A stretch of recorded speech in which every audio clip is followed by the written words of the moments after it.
नमस्कार दोस्तों, स्वागत है आपका हिंदी नॉलेज शो में। तो दोस्तों, ब्रिटेन के अंदर सिर्फ 14 महीनों में तीसरा प्रधानमंत्री बर्खास्त होने जा रहा है। जी हां, मैं बात कर रहा हूं ब्रिटेन के वर्तमान प्रधानमंत्री ऋषि सुनाक की। जी हां, अब से कुछ ही घंटों पहले उनकी पार्टी की एक बड़ी एमपी ने पीएम सुनाक के खिलाफ अविश्वास प्रस्ताव का जो पत्र है वो दायर कर दिया है और इस प्रस्ताव पर अब वोटिंग होनी है। और वोटिंग में अगर कंजर्वेटिव पार्टी के 15% सदस्य हाँ में कर देते हैं कि जी हाँ, हमें ऋषि सुनाक पर अब विश्वास नहीं रहा, सिर्फ 15%, तो उनके खिलाफ ये अविश्वास प्रस्ताव चला जाएगा संसद के अंदर, जहां पर इस प्रस्ताव को लेकर चर्चा होगी, फिर वोटिंग होगी। अगर वोटिंग में ऋषि सुनाक बहुमत खो देते हैं तो उनका प्रधानमंत्री पद चला जाएगा। और जो इस समय ऋषि सुनाक की सिचुएशन है वो बहुत खराब है। अगर यही हालात बने रहे तो ऋषि सुनाक के खिलाफ प्रस्ताव पास होना आप तय मानकर चलिए, क्योंकि एक तो जो इनकी विपक्षी पार्टी है लेबर पार्टी वो पूरी तरीके से एकजुट है, दूसरी जो इनकी खुद की पार्टी है कंजर्वेटिव पार्टी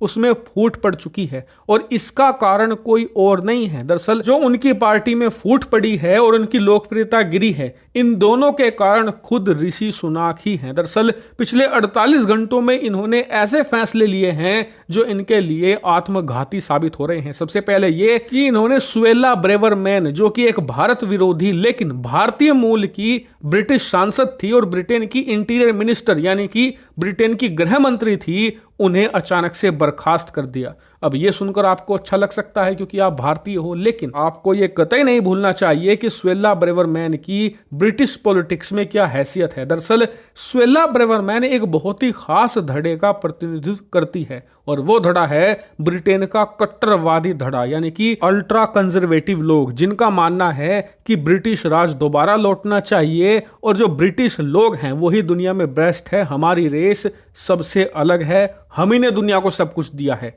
ऐसी सोच रखने वाले लोग, और ऐसे लोग ऋषि सुनाक को पसंद नहीं करते लेकिन सुएला ब्रेवरमैन को बहुत पसंद करते हैं, क्योंकि सुएला ऐसे बयान देती है जो भारत विरोधी हो, अफ्रीका के लोगों के विरोधी हो। इसके अलावा वो जो इलीगल तरीके से ब्रिटेन में आते हैं उनका तो विरोध करती हैं, साथ ही जो लीगल इमिग्रेंट्स हैं यानी कि जो प्रॉपर वीजा लेकर प्रोसेस के तहत ब्रिटेन में आती हैं उनके भी धुर विरोधियों में से एक है। और इसी वजह से कट्टरवादी धड़ा इन्हें बहुत पसंद करता है। और यही कारण है कि जो कट्टरवादी लोग हैं वो ऋषि सुनाक को पसंद नहीं करते लेकिन फिर भी उनका साथ देते हैं, क्योंकि ऋषि सुनाक ने ब्रेवरमैन को अपने साथ रखा हुआ था, इन्हें इंपॉर्टेंट पोर्टफोलियो दिए थे जैसे कि गृह मंत्रालय। लेकिन पिछले 2 हफ्तों में इनके भड़काऊ बयान बहुत ही ज्यादा बढ़ गए थे, जिससे कि ब्रिटेन की छवि दुनिया भर में खराब हो रही थी, खास करके मिडिल ईस्ट में। इसी कारण से अब से 2 दिन पहले ऋषि सुनाक ने इन्हें बर्खास्त कर दिया, और बर्खास्त तो किया ही, साथ ही एक ऐसे व्यक्ति को विदेश मंत्री बना दिया जिसे उनकी पार्टी के लगभग आधे से ज्यादा लोग नापसंद करते हैं, जिसका नाम है डेविड कैमरन, जो कि पहले प्राइम मिनिस्टर भी रह चुके हैं ब्रिटेन के।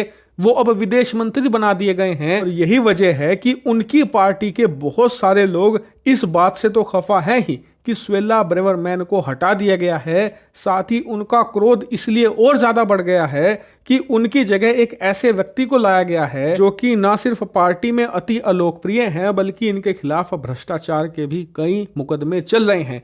ऐसे में ऐसे व्यक्ति को लाना और एक लोकप्रिय व्यक्ति को बाहर करना, यह ऋषि सुनाक के लिए एक घाटे का सौदा साबित हो सकता है। और इसीलिए ऋषि सुनाक को भी पता है कि जो उन्होंने कदम उठाया है उससे नुकसान हो सकता है। इसी की भरपाई करने के लिए और कट्टरवादी धड़े को मनाने का इन्होंने प्रयास भी किया। इन्होंने एक पॉलिसी निकाली जिसके तहत जो इलीगल इमिग्रेंट्स ब्रिटेन के अंदर आ रहे हैं इन्हें रवांडा, जो अफ्रीका का एक देश है, वहां वापस भेजा जाएगा। लेकिन आज ब्रिटेन की सुप्रीम कोर्ट ने प्राइम मिनिस्टर की इस अर्जी को खारिज कर दिया है और यह कहा है कि हम इस पॉलिसी को कतई लागू नहीं होने देंगे, क्योंकि यह बिल्कुल इलीगल और अवैध पॉलिसी है। यानी कि ऋषि सुनाक के पास जो लोकप्रियता वापस हासिल करने का एक बड़ा मौका था वो भी छिन गया है। यानी कि ऋषि सुनाक इस समय बड़े खतरे में हैं, उनकी कुर्सी जाने के पूरे चांस हैं। और इसीलिए आप लोग चैनल को सब्सक्राइब कर लेना, क्योंकि इस पर मैं आपको रेगुलर और डिटेल से सारी अपडेट देता चलूंगा। फिलहाल इस वीडियो में इतना ही। Thank you very much for watching video.